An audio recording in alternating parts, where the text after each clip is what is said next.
Hello students, good morning to all of you. Chemistry class में एक बार फिर से आपका स्वागत है। मैं हूं डॉक्टर अखिलेश जोशी और हम पढ़ रहे हैं क्लास 11th का चैप्टर नंबर 4 केमिकल बॉन्डिंग। इससे पहले इस चैप्टर से 3 लेक्चर हम पहले ही पढ़ चुके हैं। आगे के लेक्चर्स में हमने केमिकल बॉन्ड से रिलेटेड चाहे इंट्रोडक्शन की बात हो या फिर टाइप्स ऑफ केमिकल बॉन्ड्स, उनमें से आयनिक बॉन्ड, उससे रिलेटेड टर्म्स आयनाइजेशन एनर्जी, या फिर कोवैलेंट बॉन्ड, लैटिस एनर्जी और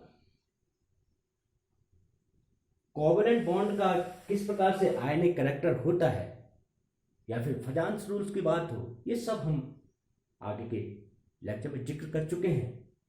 आज जो हम पढ़ने वाले हैं इस चैप्टर का इंपॉर्टेंट जो टॉपिक है वो है coordinate bond.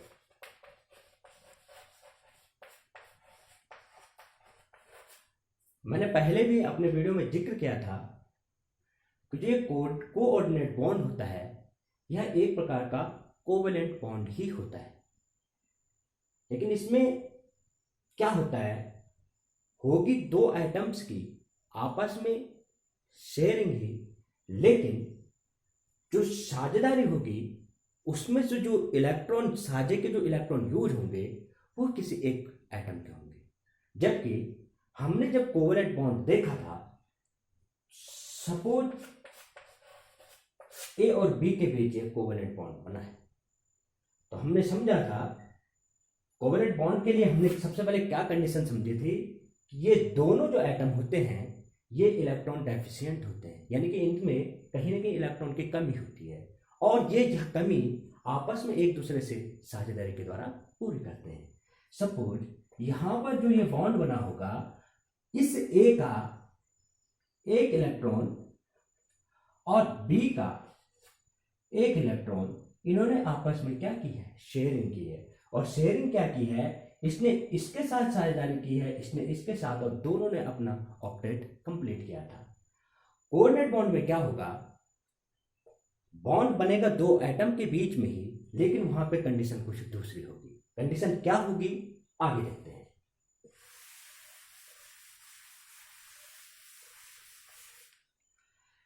Suppose coordinate bond ए और बी के बीच में बन रहा है। सबसे पहले तो इस ढंग से शुरू नहीं होगा, यहां पे केवल समझाने की कोशिश कर रहा हूं। अगर इन दोनों के बीच में होगा तो इसके लिए सबसे पहली कंडीशन क्या होगी कि किसी एक एटम का अपना ऑक्टेट कंप्लीट होगा। सपोज ये एक एटम है, इसका ऑक्टेट कंप्लीट है, यानी कि इसके जो बैलेंस इलेक्ट्रॉन है ये कितने होने चाहिए, इसमें 8 होंगे। और एटलीस्ट, फिर से बता रहा हूं, एटलीस्ट एक लोन पेयर ऑफ इलेक्ट्रॉन भी होना चाहिए।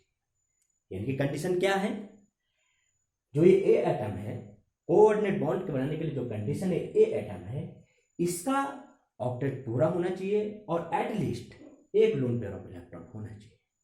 साथ ही जिसके साथ एक कोऑर्डिनेट बॉन्ड बनाएगा उसको इलेक्ट्रॉन डेफिशिएंट होना चाहिए, यानी कि इसका अष्टक पूरा नहीं होना चाहिए, ऑक्टेट पूरा नहीं होना चाहिए, और कम से कम इतना इलेक्ट्रॉन की डेफिशिएंसी होनी चाहिए कि यह एक लोन पेयर ऑफ इलेक्ट्रॉन को एक्सेप्ट कर ले और आपस में इनके बीच में एक क्या बन जाए, साझेदारी हो, शेयरिंग हो और एक बॉन्ड फॉर्मेशन हो।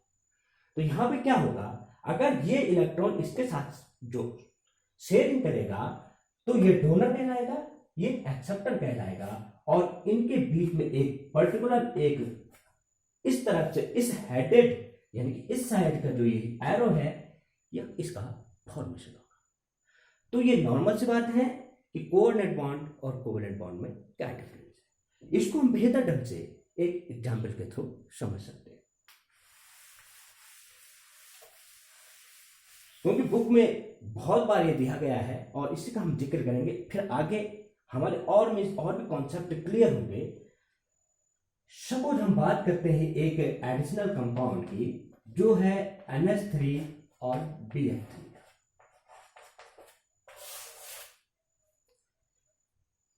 यहां पर ये कैसे फॉर्मेशन होगा इसका हम जिक्र करते हैं। बात करते हैं NH3। NH3 में N जो है ये एक सेंट्रल एटम है और हमें पता है कि जो नाइट्रोजन होता है इसका परमाणु क्रमांक कितना होता है 7, और इसमें जो वैलेंस इलेक्ट्रॉन रहेंगे यानी कि जो वैलेंसी का डिटरमाइन करते हैं जो आउटर मोस्ट इलेक्ट्रॉन है वो कितने हैं 5। इन इलेक्ट्रॉनों को हम इस तरह से शो कर रहे हैं। ये जो वैलेंस इलेक्ट्रॉन 5 हैं ये हमने इस तरह से शो किया। साथ ही यह नाइट्रोजन 3 हाइड्रोजन परमाणु के साथ बॉन्ड का फॉर्मेशन करता है यानी कि 1 हाइड्रोजन 2 हाइड्रोजन और 3 हाइड्रोजन। आपको पता है हाइड्रोजन पीरियोडिक टेबल में सबसे पहला मेंबर है और इसके 1 इलेक्ट्रॉन होते हैं यानी कि जब 1 इलेक्ट्रॉन है तो इसका 1 इलेक्ट्रॉन को हम इस तरह से शो कर सकते हैं। क्लियर? अब आप देख रहे हैं यहां पर इस हाइड्रोजन का भी ऑक्टेट पूरा नहीं है। अब आप बोलेंगे ऑक्टेट नहीं है क्योंकि ये इसका जो नियरेस्ट नेट गैस है वो कौन सा होता है हीलियम, और ये हीलियम के ही बराबर अपनी एक स्टेबल इलेक्ट्रॉनिक कॉन्फ़िगरेशन प्राप्त करना चाहता है। तो ये क्या करेगा इसके साथ इसके 1 इलेक्ट्रॉन के साथ कोवेलेंट बॉन्ड बनाएगा, ये भी इसके साथ ये भी इसके साथ, तो कुछ इस प्रकार से स्ट्रक्चर होगी। इसको हम इस तरह से शो कर सकते हैं।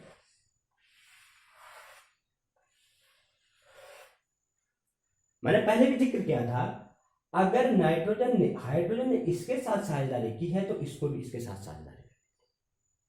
तो कुल मिलाकर के हम देखते हैं इस नाइट्रोजन के पास अब टोटल जो इलेक्ट्रॉन होंगे वो कितने होंगे 1 2 3 4 5 6। वो कैसे? क्योंकि साझेदारी इसने भी की है तो इसको भी करनी पड़ेगी।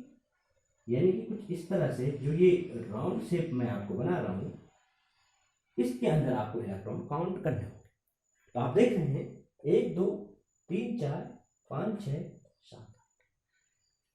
जो NH3 है NH3 में 3 जो NH NH NH ये तो कोवेलेंट बॉन्ड है, कोवेलेंट बॉन्ड का फॉर्मेशन होगा। साथ ही अगर इस हम सेंट्रल एटम N की बात करें तो इसमें टोटल नंबर ऑफ इलेक्ट्रॉन कितने हो रहे हैं 8 हो रहे हैं। यानी कि इसका अब ऑक्टेट क्या हो चुका है कंप्लीट हो चुका है। अब हम इसकी बात करते हैं यहां पे BF3 की। बोरोन क्योंकि सेंट्रल एटम है और बोरोन का आपको पता है एटॉमिक नंबर कितना होता है 5, तो वैलेंस इलेक्ट्रॉन जो इसके होंगे वो कितने होंगे 3। तो हमने इसके वैलेंस इलेक्ट्रॉन यहां पर शो कर चुके। साथ ही यहां 3 जो फ्लोरीन है यानी 1 फ्लोरीन 2 फ्लोरीन और तीसरा फ्लोरीन इसके साथ यानी क्या बनाएगा कोवेलेंट बॉन्ड बनाएगा। भले ही फ्लोरीन के पास आउटर मोस्ट 1 2 3 4 5 6 और 7 इलेक्ट्रॉन है, प्रत्येक के साथ यही कंडीशन होगी।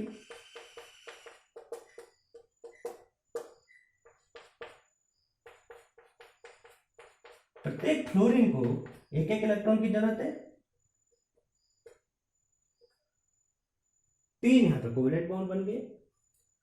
कब जब इस फ्लोरीन ने किसके साथ बनाया होगा इस फ्लोरीन ने बोरोन के इस इलेक्ट्रॉन के साथ और इसने भी इस, क्योंकि साझेदारी हुई है 1 1 इलेक्ट्रॉन के साथ हुई है तो ये जो राउंड शेप मैं दिखा रहा हूं 1 1 इलेक्ट्रॉन की साझेदारी हुई है तो यहां पर भी। अब आपको कुछ अलग से स्ट्रक्चर देख रहे इस के अंदर तो आपने देखा कि टोटल नंबर ऑफ इलेक्ट्रॉन कितने थे 8 थे। यहां पर आपने देखा 1 2 3 4 5। अभी भी यह अपना ऑक्टेट कंप्लीट नहीं कर रहा है। तो इनके बीच में जो शेयरिंग होने वाली है वह एक विशेष प्रकार की शेयरिंग होगी। किस प्रकार से होगी कि जो ये नाइट्रोजन है जो ये सेंट्रल एटम नाइट्रोजन है इसके पास मैंने कंडीशन भी की थी कि at least 1 lone pair of electron होना चाहिए या अपनी कंडीशन को फुलफिल करता है। और ये क्या करेगा जो BF3 है इसके साथ एक विशेष प्रकार की साझेदारी करेगा और ये इलेक्ट्रॉन साझे के इलेक्ट्रॉन इस प्रकार से इसको देगा कि इसका काम भी कंप्लीट हो जाए। तो कंडीशन क्या बनेगी, कुछ इस तरह से बनेगी NH3। और आप देख रहे हैं जो ये जो एरो शो कर रहा है, यह एक क्या कह रहा है, कोऑर्डिनेट बॉन्ड पे बात कर रहा है। तो इनके बीच में एक विशेष प्रकार की साझेदारी हो रही है। देखिए अगर ये इलेक्ट्रॉन बिल्कुल इसके लिए दे देता तो फिर ये मतलब इसका ऑक्टेट फिर कम, इस पे इलेक्ट्रॉन 6 रह जाते, तो उस प्रकार की कंडीशन तो होती नहीं। तो ये एक प्रकार का, एक विशेष प्रकार का क्या बॉन्ड बनेगा, जब इसको जरूरत होगी तो ये अपने इलेक्ट्रॉन अपने पास ले सकता है। और इसका काम भी हो रहा है इस प्रकार की जो यह बॉन्ड फॉर्मेशन होगा, यह कोऑर्डिनेट बॉन्ड कहलाता है।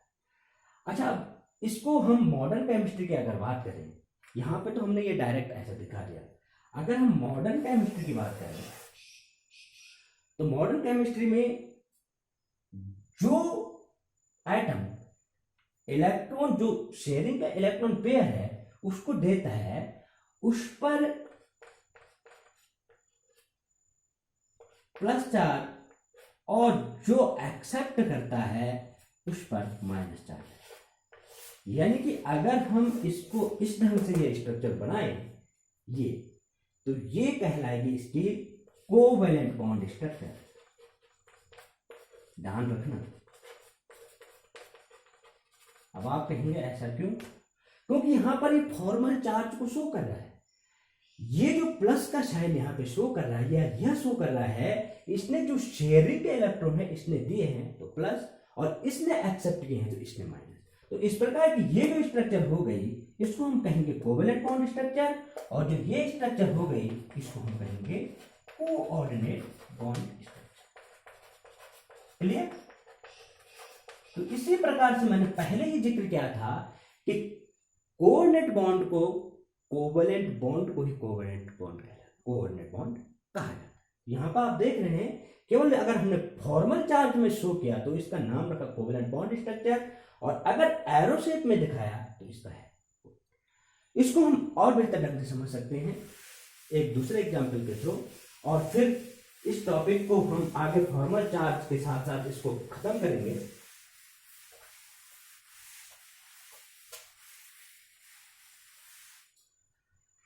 सबने नाम सुना होगा NH4+, यानी कि अमोनियम आयन। इसका पहले फॉर्मेशन कैसा हुआ होगा, अमोनिया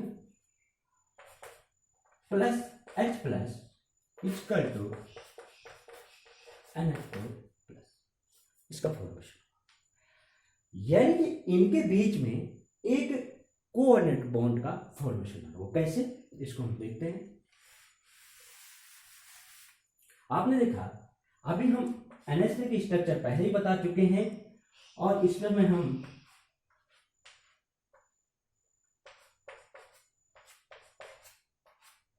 इसको सीधे इस तरह से शो करें।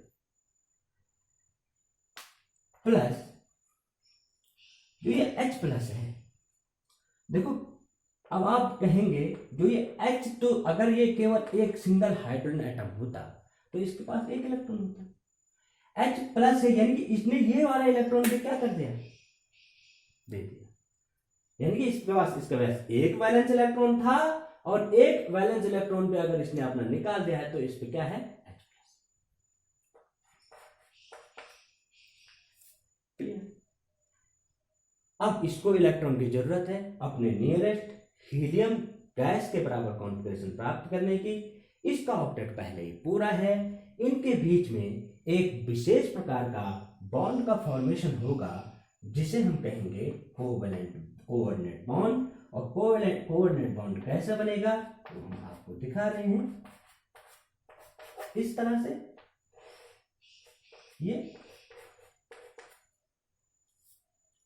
ये इसकी हो गई कोऑर्डिनेट बॉन्ड स्ट्रक्चर।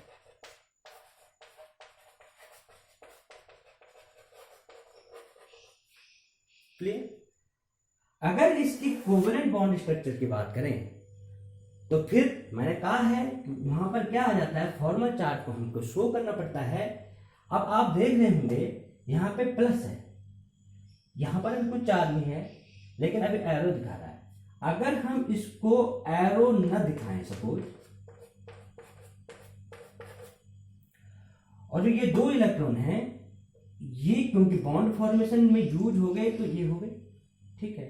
आगे H और इस पर प्लस चार्ज, जो ये दो इलेक्ट्रॉन है हमने ये शो कर दिए, एक इलेक्ट्रॉन यहां एक इलेक्ट्रॉन यहां। लेकिन मैंने कहा है ये साझेदारी के इलेक्ट्रॉन दे रहा है, इसलिए इस पे तो आ जाएगा, इस एटम पे आ जाएगा प्लस चार्ज, इसने एक्सेप्ट किया, इस पे आ जाएगा माइनस चार्ज।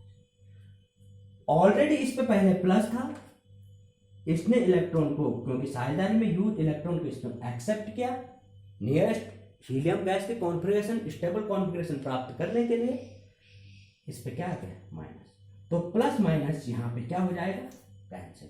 और ओवरऑल जो अगर ये स्ट्रक्चर देखी जाएगी तो NH3 यहाँ पे फिर एक H, और टोटल जो पॉजिटिव चार्ज आएगा वो किस पे आएगा, तो ये हो गया इसका covalent bond structure. Covalent bond structure जहां पे हम एरो शो कर रहे हैं, कोवेलेंट बॉन्ड स्ट्रक्चर जहां पर फॉर्मल चार्ज आप समझ रहे होंगे क्योंकि यहाँ पे माइनस आना था, लेकिन ऑलरेडी इसमें प्लस था, प्लस माइनस कैंसिल, तो यहाँ पे कुछ नहीं रहेगा। NH4 प्लस की ये स्ट्रक्चर मॉडर्न केमिस्ट्री में आजकल ये स्ट्रक्चर एक्सेप्ट की जा रही है, ठीक है। एक दो एग्जाम्पल अगर हम और चर्चा करें, सपोज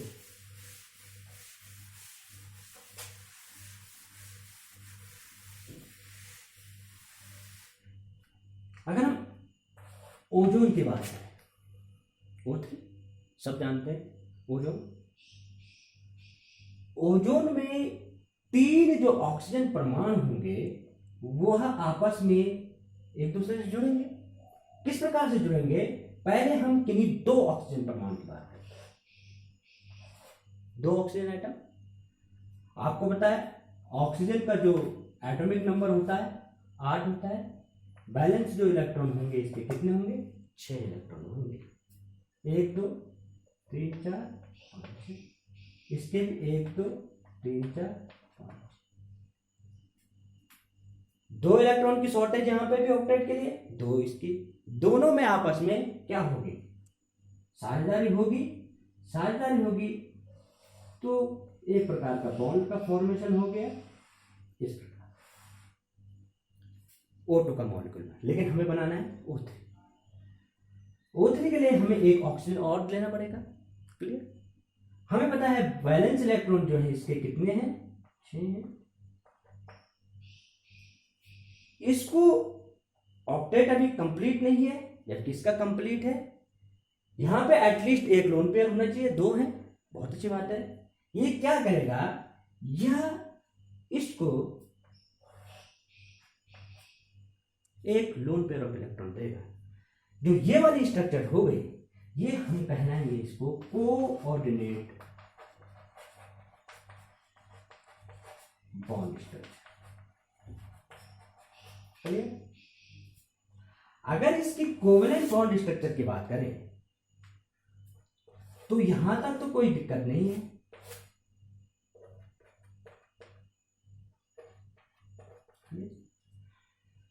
लेकिन जो ये इलेक्ट्रॉन है ये शिफ्ट कर लेगा इसको एक बॉन्ड फॉर्मेशन के लिए।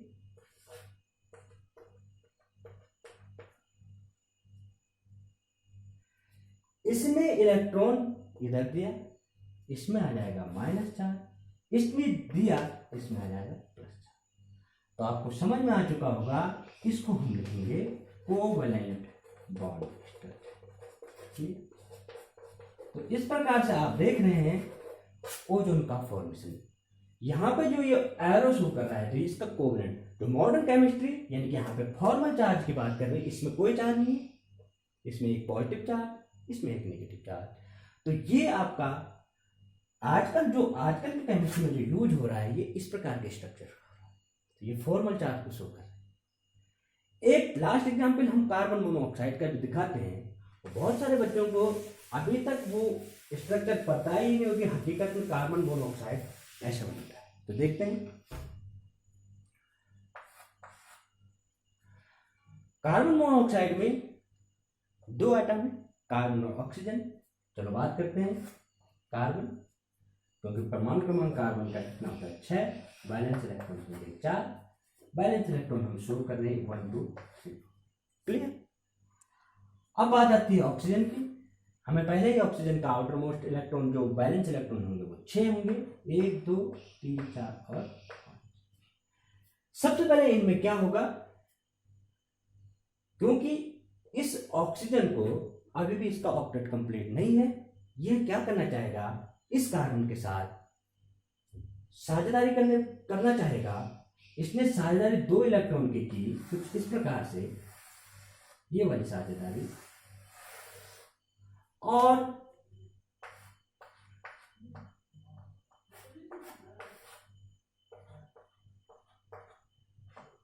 एक प्रकार से इस प्रकार का बॉन्ड का फॉर्मेशन हो गया। आप देख रहे हैं 1 2 3 4 5 6 7 8, यानी कि इस जो ऑक्सीजन की बात करें 1 2 3 4 5 6 और 7 8, ये जो ऑक्सीजन है ये वाला, इसका ऑक्टेट कंप्लीट।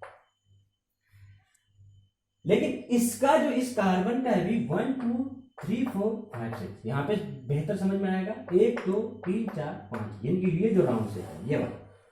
तो अभी भी कार्बन के पास क्या है, ऑक्टेट कंप्लीट नहीं। अब क्या होगा, देखो यहीं पे क्या हो रहा है, एक तो कोवेलेंट बॉन्ड का फॉर्मेशन बढ़ हो चुका है, 2 इलेक्ट्रॉन की साझेदारी हो चुकी है, इसके बावजूद इसका ऑक्टेट कंप्लीट हो चुका है। इसमें अभी भी 6 इलेक्ट्रॉन है, होने कितने चाहिए, 8 होने चाहिए। ये क्या करेगा, अपना जो ये एक इलेक्ट्रॉन पेयर, क्योंकि एटलीस्ट एक लोन पेयर मैंने पहले भी कंडीशन रखी थी होने चाहिए, है बिल्कुल। ये क्या करेगा, इन 2 इलेक्ट्रॉनों को इस कार्बन को देगा। अब जो ये जो स्ट्रक्चर आप देख रहे हैं यहां पे क्या शो कर रहा है, ये तो कोवेलेंट बॉन्ड है। ये जो आयन शो कर रहा है, इसने इसको साझेदारी के लिए ये 2 इलेक्ट्रॉन दिए होंगे। तो ये वाली जो स्ट्रक्चर हो गई इसकी, यह हो गई इसकी coordinate bond structure.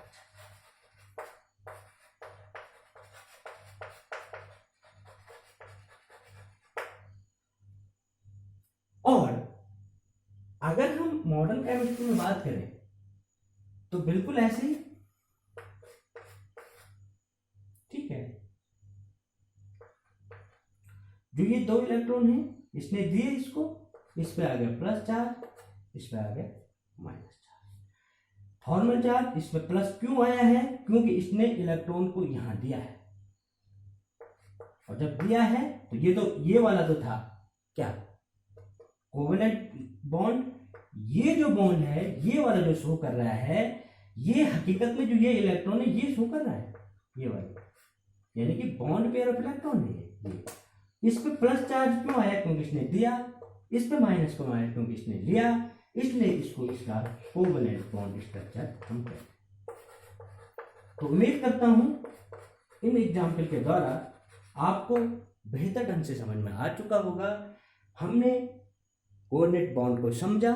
Covalent bond में एक प्रकार का कोवेलेंट बॉन्ड ही होता है, लेकिन इसमें क्या होता है, जो 2 एटम होते हैं, कंडीशन आपने समझी कि एक एटम को कम से कम उसका ऑक्टेट कंप्लीट होना चाहिए, एक का ऑक्टेट कंप्लीट नहीं होता है। दोनों में एक प्रकार से, इस प्रकार की एक प्रकार से साझेदारी होती है कि वह अपने दोनों इलेक्ट्रॉन को उसको देता है। जब ये दे देता है तो उस पर पॉजिटिव चार्ज आता है, जो एक्सेप्ट करता है इस पे नेगेटिव। इनको आप क्या नाम देते हैं, फॉर्मल चार्ज। अच्छा, जो डायरेक्ट जो लुईस स्ट्रक्चर होती है, लुईस डॉट स्ट्रक्चर होती है, अगर आपको सीधा कहा जाए कि फॉर्मल चार्ज कैसे निकालते हैं, तो बहुत सिंपल सी बात है।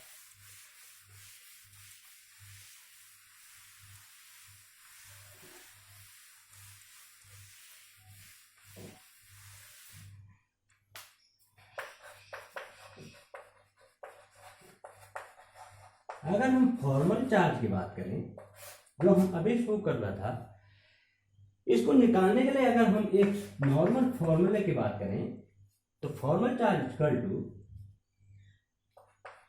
नंबर ऑफ वैलेंस इलेक्ट्रॉन इन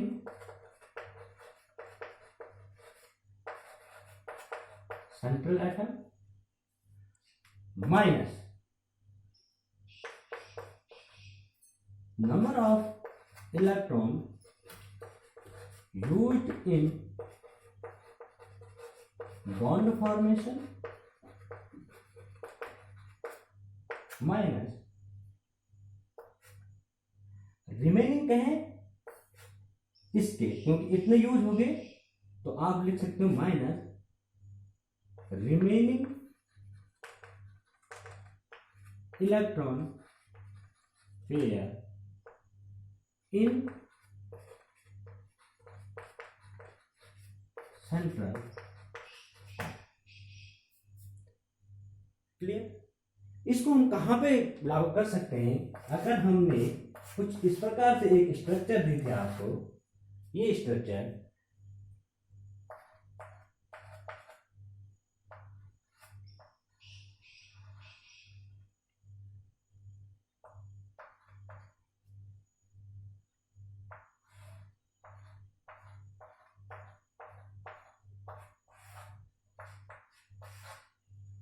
वो 3 की दी थी। इसकी बात करें, अगर इसको हम O1 मान लें, O2 मान लें, O3 मान लें, ऑक्सीजन 3 एटम है। इस ऑक्सीजन के फॉर्मल चार्ज की अगर हम बात करें तो आप नंबर ऑफ वैलेंस इलेक्ट्रॉन आपको पता है,